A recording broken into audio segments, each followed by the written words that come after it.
बच्चों के दूध के दांत, बच्चों के दूध के दांत क्यों जरूरी है? उनको तो एक दिन निकलना ही है और पक्के दांत आने ही है।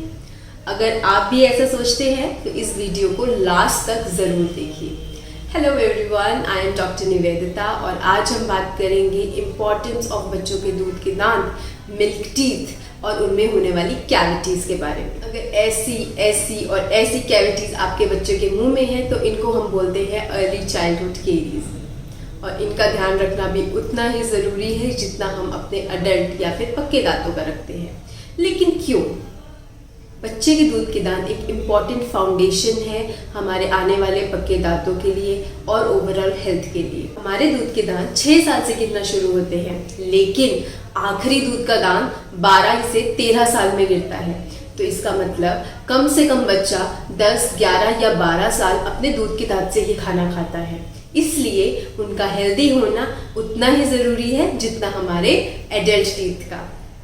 अगर बच्चों के दांतों में कैविटीज़ होती हैं, केरीज होती हैं, उनमें दर्द होता है, तो आपका बच्चा अच्छे से खाना तो नहीं खा पाएगा, अच्छे से खाना चबा नहीं पाएगा। और ग्रोइंग एज में अच्छे से खाना खाना आपको भी पता है कि बच्चे की ग्रोथ के लिए कितना ज़रूरी है। अगर हमारे दूध के दांत में कैविटी होती है, कीड़ा लगता है और उसमें इन्फेक्शन हो जाती है, वो इन्फेक्शन उस दूध के दांत के नीचे जो पक्का दांत है, जो अभी तक ओरल कैविटी में आया भी नहीं है, उस दांत में भी जाके वो इन्फेक्शन उस दांत को भी खराब कर सकती है और हमारा पक्का दांत आने से पहले ही खराब हो सकता है। हर दूध के दांत के निकलने का एक टाइम होता है जब नीचे से पक्का दांत ओरल कैविटी में आने के लिए रेडी हो, लेकिन कैविटीज की वजह से, कीड़ा लगने की वजह से कई बार हमें बच्चे का दूध का दांत निकालना पड़ सकता है। जब हम इस दूध के दांत को निकाल देते हैं तो दांत ना आने की वजह से वहाँ पे एक ओपन स्पेस रहती है ऐसे। अब इस ओपन स्पेस में आगे पीछे के दांत आ सकते हैं और हमारे नीचे वाले दांत के लिए बचती है कम जगह। उस वजह से हमारे परमानेंट टीथ आगे पीछे आ सकते हैं।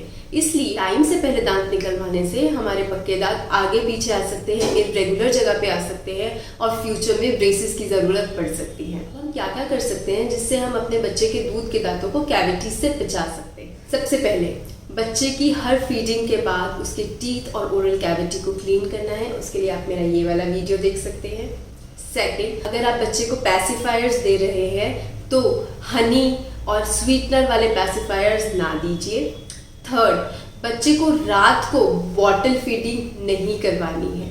अगर आप बच्चे को रात को बॉटल फीड करवा रहे हैं तो बॉटल में दूध खत्म होने के बाद उसमें थोड़ा सा पानी डालिए ताकि दूध पीने के बाद बच्चा थोड़ा सा पानी पिए और उससे उसके दांत और ओरल कैविटी क्लीन हो सके।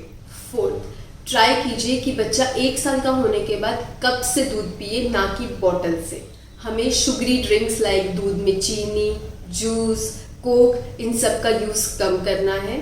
स्नैक्स और स्टिकी फूड जैसे कैंडीज, च्युइंगम्स, कुकीज़, बिस्किट, ये सब चीज़ें हमें बच्चों को कम देनी है। आपका बच्चा 1 साल का होता है, हमें उसमें गुड हैबिट्स इंट्रोड्यूस करनी है, लाइक खाना खाने के बाद कुल्ला करने की, अच्छे से ब्रश करवाने की और उसको अच्छे से ब्रश करवाना सिखाना है। अगर आपका बच्चा खुद से ब्रश नहीं कर सकता तो आप उसके मुंह में खुद ब्रश कीजिए। इनकेस आपका बच्चा इस एज का हो गया है कि वो खुद से ब्रश करता है, लेकिन फिर भी आपको उस पर चेक रखना है कि क्या वो अच्छे से ब्रश कर रहा है या नहीं कर रहा है। बहुत सारे लोग हैं जो अपने बच्चे को डेंटिस्ट के पास ले जाते ही नहीं जब तक उसके दांत में दर्द नहीं होता। तो हमें सबसे पहले जैसे ही हमारे बच्चे का दूध का पहला दांत उसके मुंह में आता है तभी उसको आपको डेंटिस्ट के पास ले जाना चाहिए और दिखाना चाहिए, रेगुलर चेकअप करवाना चाहिए। और आजकल के टाइम में पुराने टाइम के कंपैरिजन में बच्चों के दांत का भी सारा ट्रीटमेंट हो सकता है, फिलिंग हो सकती है, क्लीनिंग हो सकती है, आरसीटी हो सकती है। इवन दांत निकालने के बाद भी बहुत सारे ट्रीटमेंट ऑप्शंस अवेलेबल हैं जिससे हम उस स्पेस को बचा सकते हैं जिसमें पक्का दांत आने वाला है। इसलिए प्लीज़ अपने डेंटिस्ट को या पीडियोडोंटिस्ट को दिखाइए ताकि टाइम से आपके बच्चों के दांत सेव हो सके और हम फ्यूचर प्रॉब्लम से उनको बचा सकें। अगर आपको ये वीडियो अच्छी लगी हो तो प्लीज़ लाइक कीजिए, शेयर कीजिए एंड सब्सक्राइब कीजिए। Thank you.